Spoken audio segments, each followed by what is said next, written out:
Wondering what it takes to be successful in life? The only way to be sure you are truly successful is to define your very own success. We need to be successful in life and act on that potential to know how to get started, remain consistent, and pursue success throughout our lifetime. Adopting certain essential habits will teach you how to succeed. Tune in to the Dominate Your Market podcast as Mycal Anders shares how to find the best version of yourself so you can live life at the highest frequency. I want to welcome you to the Dominate Your Market podcast, where we interview leaders, CEOs, founders, and high-impact business development professionals to get their insights on how you can grow your business efficiently, build an amazing company, and still have a life. Today's guest is Mycal Anders. I'm super pumped, man. Mycal is the founder of Next Level Performance Consulting, building the fittest leaders by optimizing their health and fitness while making themselves a priority again. Mycal is a Marine Corps veteran. Thank you for your service. That's awesome. Husband and father of two, together with his wife, Nicole, and their team. Their mission is to positively impact leaders and people of influence, resulting in happier families, organizations with higher standards, and communities that ultimately benefit from these awesome leaders. Mycal, my man, welcome to the show. I'm so pumped. Dude, thanks for having me, man. I've been looking forward to this. No, I came across you on Instagram, and I thought, this is my brother right here. This dude is my brother. And so thank you for your service first and foremost, man. Thank you, man. I appreciate it. No, a lot of people don't throw that out there. And I read that about you, and I'm like, okay, right off the bat, let's get that out of the way, because that's freaking awesome, man. But I appreciate the support, man. Thank you. Of course, I feel like we're kindred souls, because fitness, executive performance, leaders. I thought, this dude literally is a brother from another mother, man, like for real. I thought, okay, this is it right here. But so tell me a little bit about your journey. Like what have you been through and what got you to where you're at right now? Oh man. Well, I would tell you that the fork in the road in my life was being asked to leave the Air Force Academy. A 10-point quiz legitimately altered the course of my entire life. I was born with the pedigree of legacy military service. I think I'm the third or fourth generation to put on the uniform in my family, but I had to do it. I had to come at it the long way. Both my parents are Air Force veterans. My dad's a Vietnam vet. My mother's a Gulf War vet. Both of them retired with honorable service after 20 plus years, respectively. Wow. And my big brother enlisted out of high school, fought in the Battle of Fallujah. And I got a scholarship to the Air Force Academy to play football. When my dad asked me when I was 16 years old what I wanted to do with my life, and I told him three things.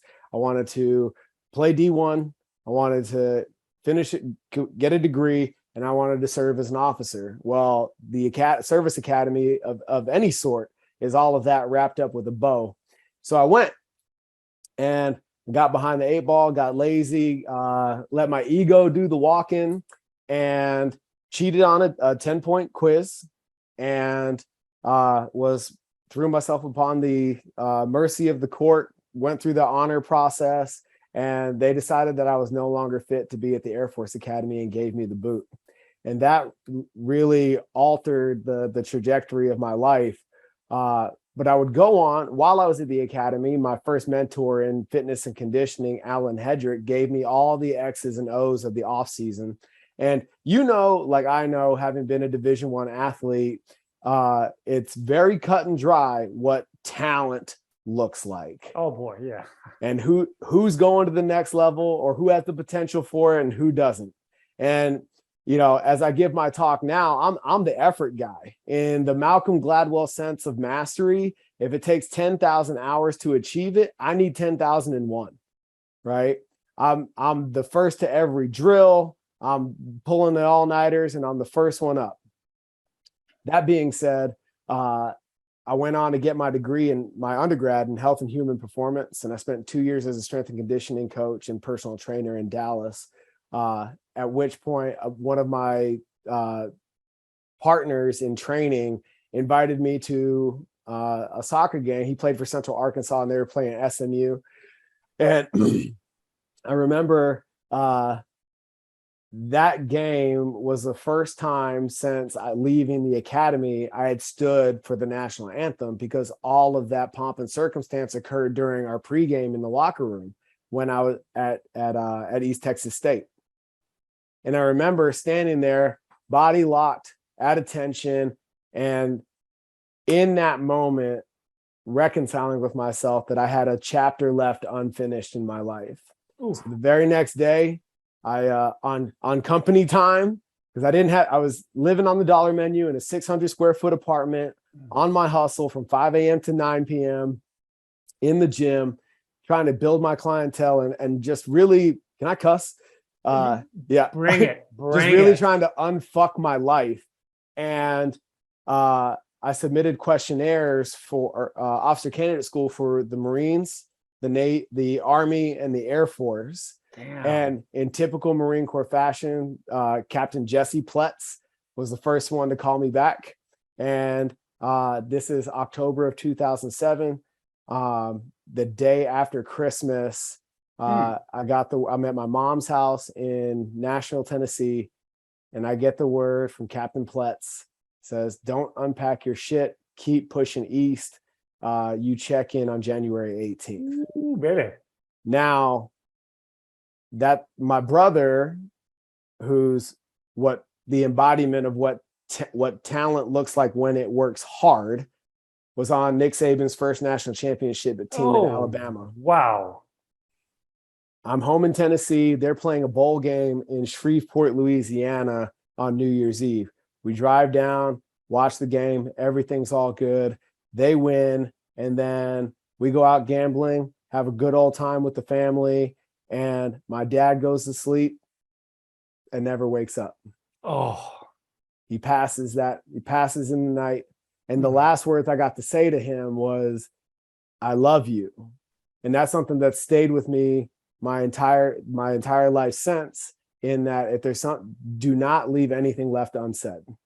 As sad as it is that my father left early, I feel extremely blessed, because I know too many people who didn't have that opportunity, or they had it and they didn't take advantage of it.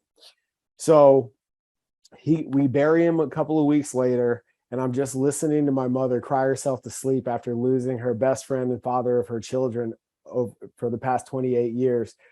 And I just told her, I was like, look, I don't have to go.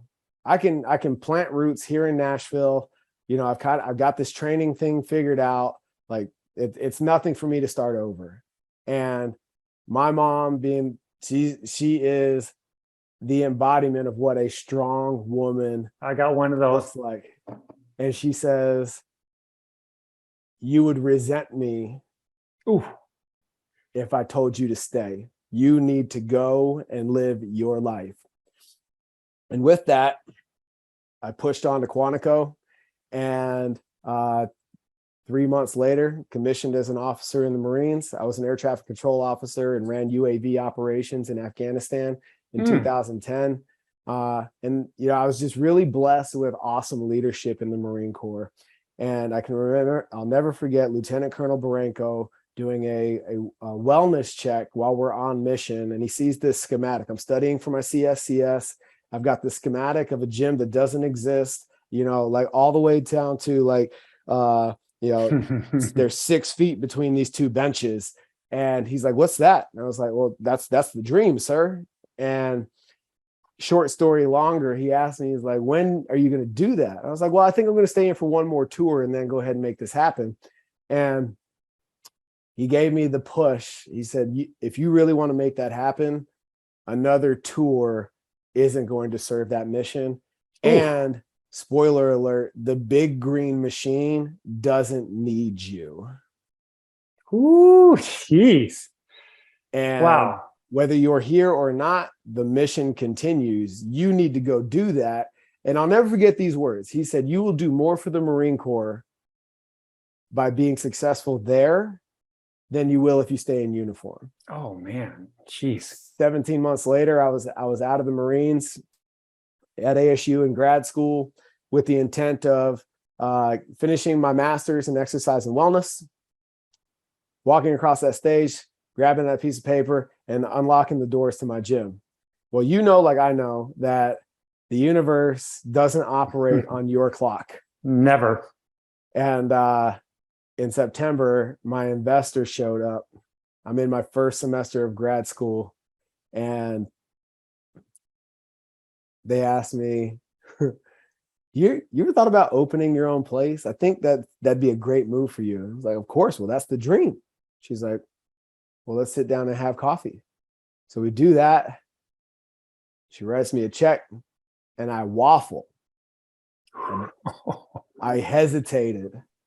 And the very next morning, I had a client mentor who's bought and sold companies and done the dance. And I was like, look, man, here's the opportunity I have, but I'm in grad school. It doesn't match up with my timeline. I'm making all the excuses as I explained to him the situation I'm in. He's like, stop.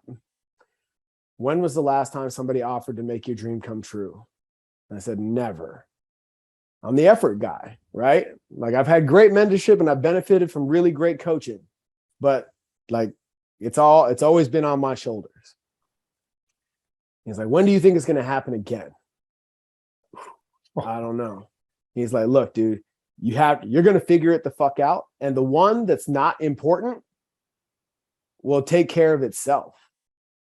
Lo and behold, 2 years later, well, we opened the gym, brick and mortar, in April 2013. Graduated in 2014 with that master's degree. And in 2017, we were rated the #1 CrossFit box in America. So in what? Say that again, the last part. What was that? In 2017, we were rated the #1 CrossFit box in America. Oh. Yeah. Whoa. And congrats on that. Thank wow. you. And along the way, I wrote a best-selling book, Inner Circle. I built a podcast up to over 1 million downloads. And have just recently, in the past year, taken the next level experience that layers in all that leadership and character development on top of a fitness platform, digital. So now we work with clients not only here in Phoenix proper, but also literally nationwide and across the pond. That is freaking awesome. No, so I didn't know those last parts. That's freaking. See, I love that because, as I told you, I was a private fitness trainer for over 20 years, about 15 years ago. So I retired from that about 15 years ago, but it's still in my soul, right? I work out 7 days a week today. Yeah. I turned 59 2 months ago. So I'm hanging in there pretty good. Man. Yeah, thank you, man. So, no, but I love the idea that you pivoted to incorporate those other elements because, that's what I write about in my book, Dominate Your Market is, I work with male CEOs and it just sort of fell into place way back in the day. And I think it's that sort of alpha mentality, right? It's kind of, you resonate with like minds. And so I met these guys that were worth tens of millions of dollars, super successful, super driven. And I just clicked right away with these guys. And back then, very much like you, they're not used to being told what to do. It's interesting being able to sit in that seat and be like, to include their spouses and significant others. I can't tell you how many of them have approached me in the aftermath of a session or something like that and be like, I'm really happy that you're here because nobody in their universe is allowed to talk to them that way. I've been told that. It's so funny. One of the first clients I ever got in Vancouver, Washington, across the river from Portland, big successful guy. He was referred to me, and so I sat across this massive kitchen table, and he was testing me. And I just got done with doing a fitness infomercial that was seen all over the world for a piece of equipment. Really cool. And I was ripped, and I just retired from track and field, so I was pretty cocky. So I go in this guy's house and we sit down and he goes, what are you doing here? First thing he says to me, what are you doing here? And I said, you tell me. I think you need me more than I need you. Right. And that guy had never been told that before. Right? Sure. Yeah. And he literally says, we don't need to talk anymore. You're hired. Love it. Up on the spot. Yeah. He didn't ask my rate or nothing. So I can relate to that, right? That these high-powered, for me, and it sounds like for you, I don't know if you work with ladies as well, but for me, these high-powered men, they need that kick in the ass. And they're sort of some of them were ex-athletes like you and me, some of them weren't. Mhm. But that structure and that discipline to be talked to at such an aggressive level, Yeah. full blown, like, what Yeah. the fuck are you doing? Mhm. You know, they've never been talked to like that Well, before. you know, what's interesting, I think that I'm of the belief that the good coaching is good coaching, regardless of the skin that it's in. And where, you know, I pivoted next level away from fitness exclusively into performance consulting was really born of, like, when somebody is dog tired, sweating, and really at the limits of their physical aptitude, they're what my dad would call emotionally naked. And our clients cut from that ilk are rarely, if ever, willing to allow themselves to be seen that way by anybody, Vulnerable. much less a complete fucking stranger. And that became that awareness became the catalyst for a deeper conversation. And what I noticed was, like, this is bigger than fitness. And I'm really blessed with client longevity. I really, really am. However, what came to my consciousness was just to ask the question, like, you don't really need me for this anymore, right? Like, you understand the X's and O's of managing your heart rate, getting off your blood pressure medication, and being consistent with your fitness and nutrition. Like, I've taught you all those things. So why are we still doing this? And two answers came to light. One was just outright accountability. I know enough self-awareness, right? I'm not going to do this without you. And if I gave it a shot, it wouldn't be as good. Fair enough. Number two, I don't get to engage in conversation like we're having. I don't get to explore my next easiest step, my next best decision for myself, my family, my business. And that's, it's really why I'm very careful with my title as a performance consultant. I am not a business coach. And as I've talked to my counterparts in coaching and consulting, I'm only here to help you come to your next best decision. And I'm able to, from an outside perspective, from a 30,000 foot view, like, look at the bigger picture. What is chasing the almighty dollar? What do you have to give up to continue that endeavor? The quality of your health. Perfect example. I have a client, he's on his third or fourth business empire. Like, he has how to make money figured out. It's easy, right? It's paint by numbers. Yeah. And he comes to me in the worst shape of his life. He's complaining about, the medications he's on and how he hates going to the hospital, and he's tired all the fucking time, and da da da da da. And his most recent endeavor is so that he can build something to pass on to his kids. And I just very simply asked him, I was like, do you understand the difference between handing something down and their inheritance?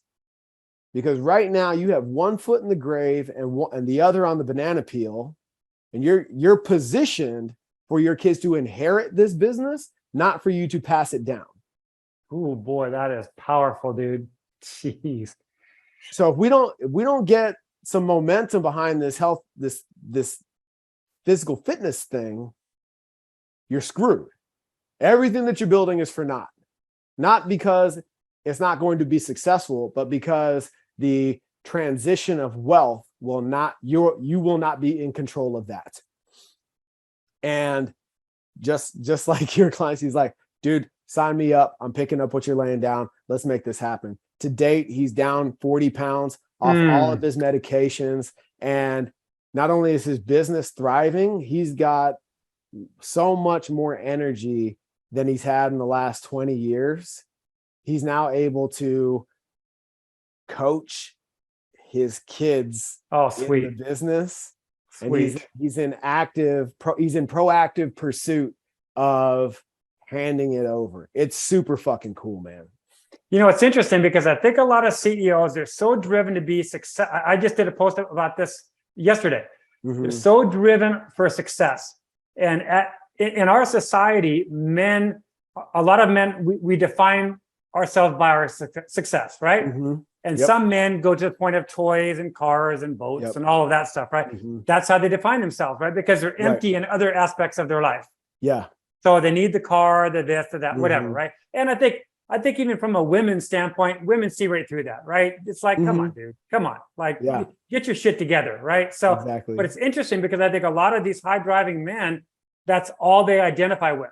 And I would say for me, now divorced of 4 years, and my ex-wife's a trainer as well. Okay. So we lived in a very fitness oriented family. Yeah. But I was the breadwinner, and I loved it, but all the pressure was on me. So I didn't have the tools to have a good marriage. I didn't have the tools to be a good father.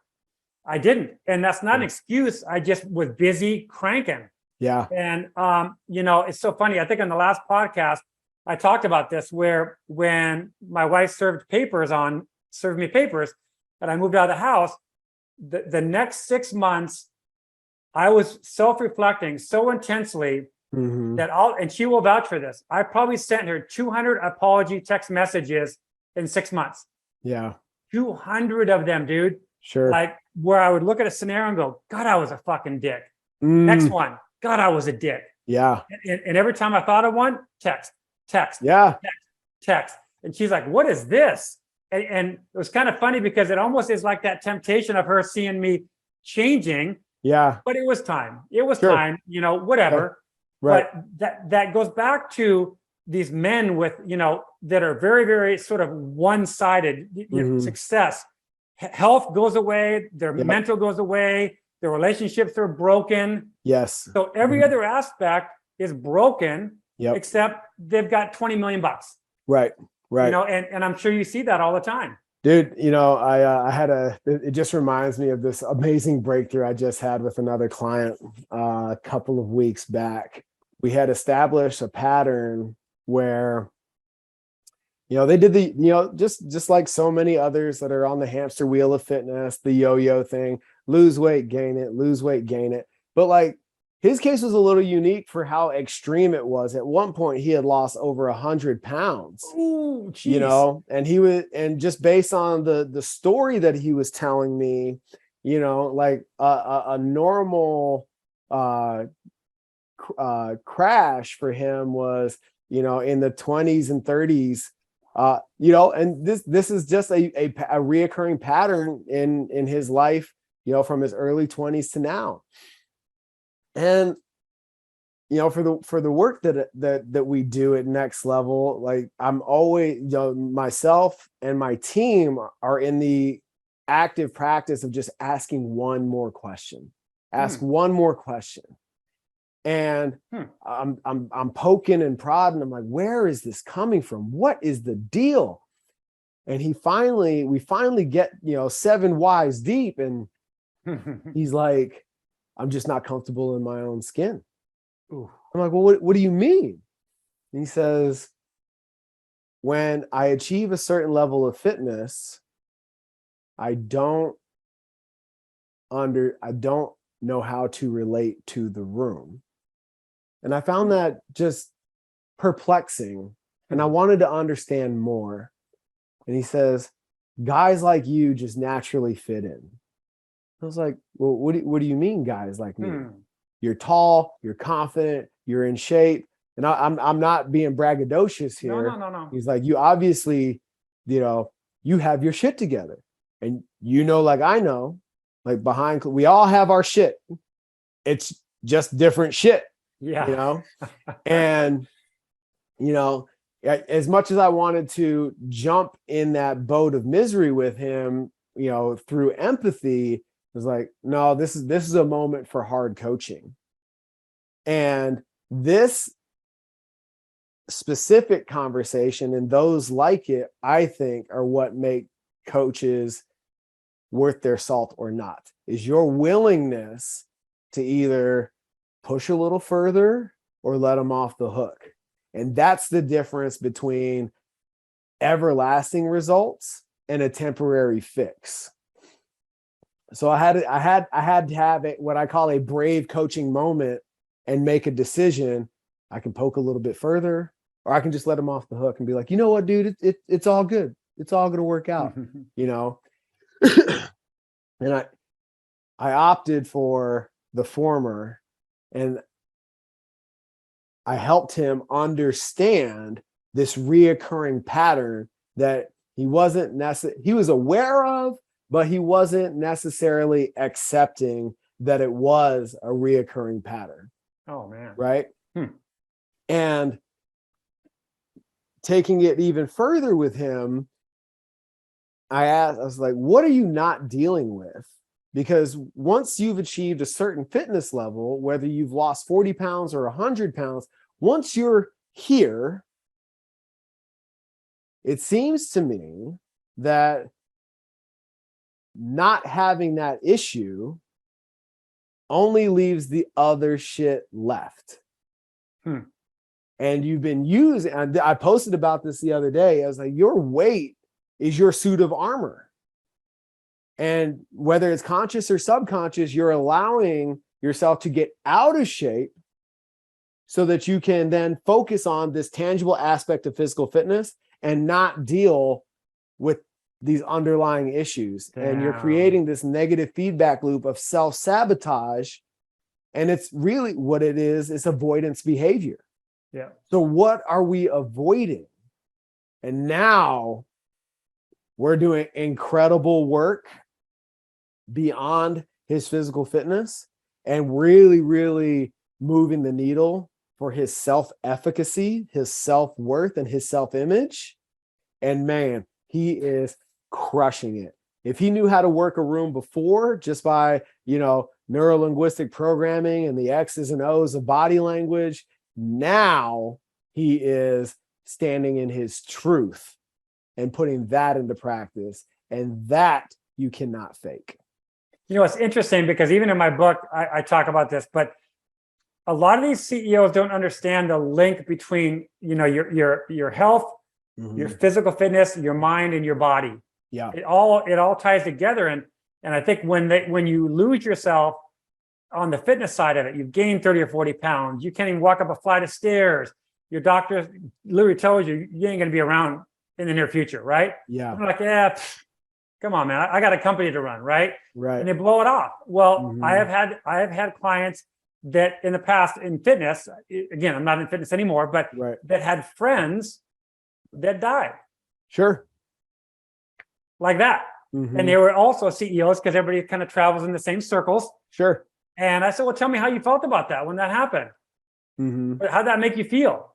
Well, shit, that scared the shit out of me. Right. I said, well, but how come it took you so long to get here then? Yeah. That guy died 3 years ago. And now we're talking 3 years later. Right. And like you, peel the layers, peel the layers. Because it's so much more in the mind. So success in business is in your mind. Success in health and fitness is in your mind. Right. It's that self-talk, that self-sabotaging shit that everybody goes through. I've dealt with it for all these years, So it's it's cool to hear you talk. I mean, I could hear you talk for hours. I mean, just because I feel like we're so we are connected in a certain way, So we'll 100%. Get together, have lunch or whatever. Yes. But you said something, intentional adversity. Yeah. So I'm looking at my notes here, and I thought, explain that, because I like that intentional adversity. That sounds powerful. Well, thank you. And I'm glad that touched a nerve. It did. The core tenets of the path to progress always: honor your commitments by keeping your promises, doing the hard thing, and by virtue of the first three, number 4 takes care of itself. And that's making yourself proud. And we just talked about a negative feedback loop. Well, that creates a positive feedback loop and reinforces that brave behavior, that nurturing behavior, that empowering behavior.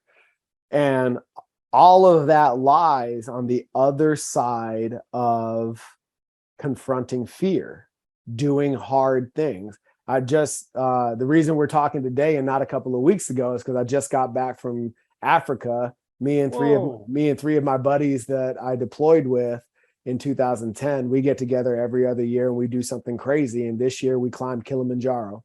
No way. And holy shit. You know, it was really interesting because both of these guys are, you know, trail hard. We're all fit, you know, but like that's their mode. That's their comfort zone, challenging as it may be. And, you know, I play racquetball once a week and I lift heavy shit. That's what I like to do. Yeah. And so I'm bringing up the rear. And not only is the mountain a beast in and of itself, but it's also a shock to the ego when, you know, you've created this ecosystem where if you allow yourself to believe that you're the master of your universe, and now you're bringing up the rear. Here at home, I don't bring up the rear. I lead from the front, you know, and humbling as that experience was. And for those of you that are entertaining Kilimanjaro, I want to just take some of the pressure off. It's not a fitness thing. It's really how your body responds to altitude. So okay. just you know, for whatever that's worth. Yeah. And we covered the last 4,000 feet from 15.5 to 19.3 on the last day to hit the summit. And I can remember very, very vividly, not because it's so recent, but because it hurt so fucking bad, you know, just taking 1, 2, 3 steps and just like, oh my God, when is this going to be over? And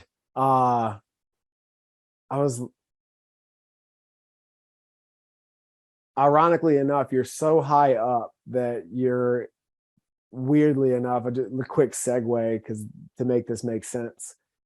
We were able to pull Wi-Fi out of Kenya.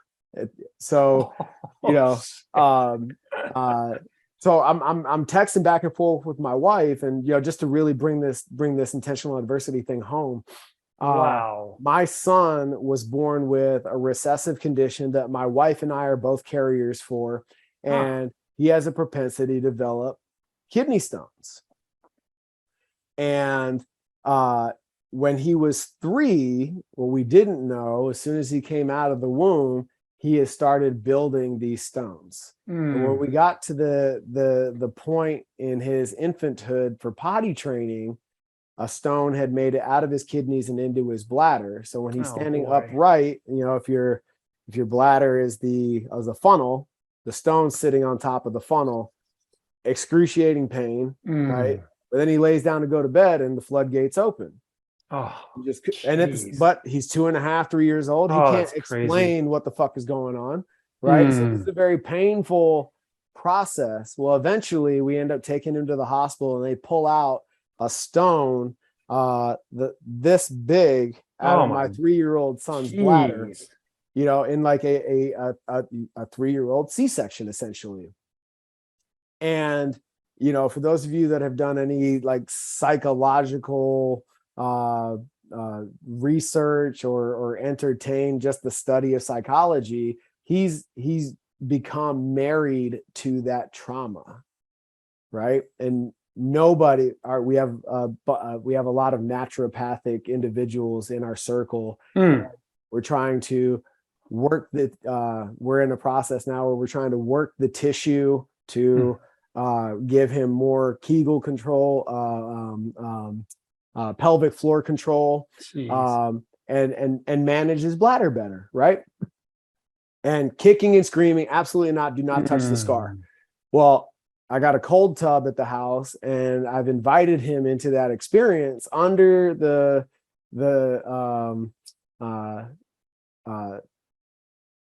agreement that this isn't an in and out thing. You cannot get in the cold tub with dad if you're not committed to 10 breaths. Right? So he climbs in the tub. We're both freezing our asses off, and just 1, 2, right?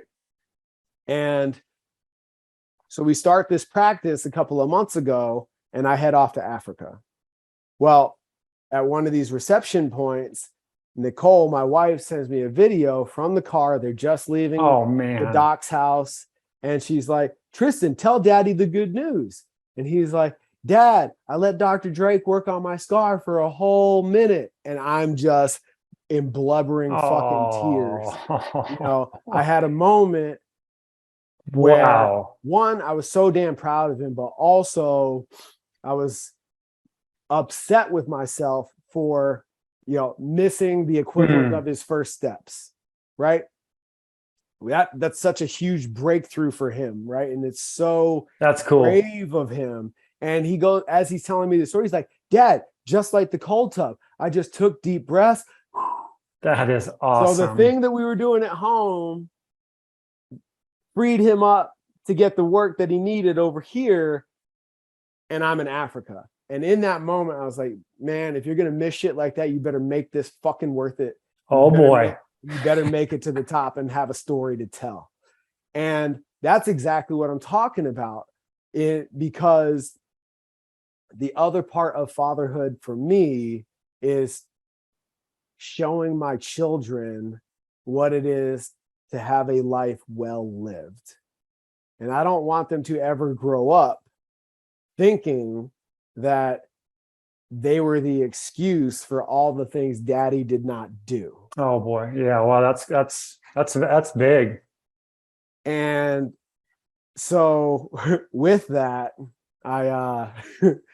we crest what I thought was the summit, and I just had this emotional breakdown. I'm just like on my knees, crying, and like I'm just have this mix of intense emotions. And my guide comes over, he pats me on the back, and he's like, "It's okay, Kaka Simba." That's brother lion in Swahili. "It's okay, Kaka Simba. Those are happy tears. Let them go, let them go, let them go. But when you're done, we must go there." Yeah. And we had another hour hike and another 1,000 feet to go. And I was like, dude, I could have saved that. You know, he was like, "Oh, it was too powerful. I had to let you have it. But that's intentional adversity. That's awesome. Because now, right, here's the thing. There's this universal translation between that which is physically challenging and the things that are emotionally, mentally, and spiritually challenging. And what I noticed specifically in the pandemic is that this is not a normal belief. And what's born of these experiences is when I come up upon my next obstacle or challenge, I now have something to draw upon where I can say to myself with conviction, if I can make it through that, I can make it through this. And that's huge. That's intentional adversity. And it's in your best interest, and obviously there's a spectrum of these things, but it's in your best interest to seek out those opportunities to challenge yourself before the universe inevitably presents that challenge for you. Yeah, that's interesting because in college, and you read the book, I blew out my knee, right? And it was like as bad as you can do it. It was 3 ligaments out of 4 off the bone. Yeah. So I ripped it apart, right? And then you'll never throw again. You're done. All this shit. And I said, "Fuck you." That ain't happening. And back then, the technology was horrible, right? I was in a plaster cast from the hip down for 5 months. Oh my God. So when they pulled my leg out of that cast, my quad. Yep. I looked down at my leg. The width of my quad was narrower than the width of my knee joint. Oh my God. And in that one moment, I got goosebumps. In that one moment, I thought, that motherfucker might be right. I might be done. Yeah. Like, what am I going to do with this thing? Right. And then of course I jumped on it and rehabbed the fuck out of it, did all that stuff and was thrown in the Pac-10 the very next year. Yeah. Almost made the Olympic Games into the decathlon after that, all this stuff. Right. Right. So it's that adversity. Right. So it's like, and now today, what is it? I blew it out in 84. I'm old. Yeah. 84, 94, 04, 14. So like 38 years ago. Yeah. So that knee now is bone on bone, completely bone on bone. Oh yeah. So if I got an MRI of this thing, Mm-hmm. the orthopedics would be like, dude, you need like emergency surgery. Forget like thinking about it. Oh yeah. Well, last weekend I just got off a 13-mile hike. Yep. 4 hours, 13 miles. Yep. Fuck it. Yeah. And my ex-wife goes, what are you doing? What are you doing? And I go, what's my choice? Mm-hmm. Like, yeah, it hurts. Yeah. And every step, like, really, like, was cinching up on me. Mm-hmm. What the fuck am I going to do? Like, Yeah. I'm not going to lay on a couch for the rest of my life. Mm-hmm. So that's that adversity, right? Where you take it and you fucking deal with it, you know? Right. You just, and if I can deal with a 13, 14-mile hike on bone, Right. I can pretty much do a lot of things. Sure. Like Oh, absolutely. Yeah, you know, and I'm sure you got stories with the Marine Corps and all that stuff, but we have to wrap this up. This has been freaking amazing. Awesome. I love your story. And, you know, I got to thank you for being vulnerable, and also thank you for being authentic. Like at the very, my memory is not that great, but at the very beginning, admitting cheating on the test. Yeah. All these things, dude, I got goosebumps, dude. That, you know, that takes a strong fucking man. Thank you. You know, to not be, oh, I'm the man. Everything I did is perfect. Man, you emulate me because I'm the man. No. You know, I've always told myself that sometimes when I write, like even on LinkedIn, sometimes it kind of comes across a little bit too on a perch. Mm-hmm. And then I have to look at it, take a step back and go, oh, yeah, I got to reword this a little bit. Yeah. Because we've all been fucked up mentally, physically, all that stuff. Sure. And so, you know, nobody is the shit. Right.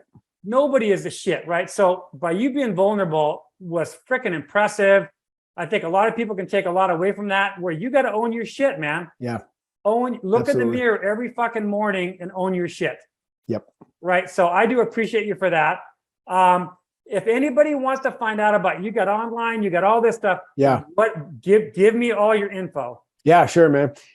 You can follow me on Instagram at Coach Derz, Coach DERZ. Okay. All right. You can find me extremely easy on Facebook. It's Mycal, MYCAL, Anders. And just shoot me a friend request, and I'll get you an exclusive invite into our private Facebook group, the Leaders Forum, the Path to Progress. Oh, always. awesome. And yeah, and you know, you can see my daily stuff on LinkedIn. Which do you have a website? nextlevelpfc.com. It's a work in progress, so focus on the social and it'll be all good. Yep. Awesome, man. Brother, thank you so much. You are the man. I feel like we're brothers for sure. And we'll catch a lunch or a coffee soon, man. Hey, absolutely. I'm looking forward to it, man. Thank you. Thank you, Mycal. All right, brother. Be good. You've just listened to the Dominate Your Market podcast with CEO, business consultant, and author Mycal Peterson. Growth-minded CEOs hire Mycal to explode their revenues, build an amazing company, and create a transformational mindset that encapsulates growth, success, and ultimately happiness. His book, Dominate Your Market, is creating quite a stir in the marketplace. Go to dominateyourmarketbook.com and get your first chapter free.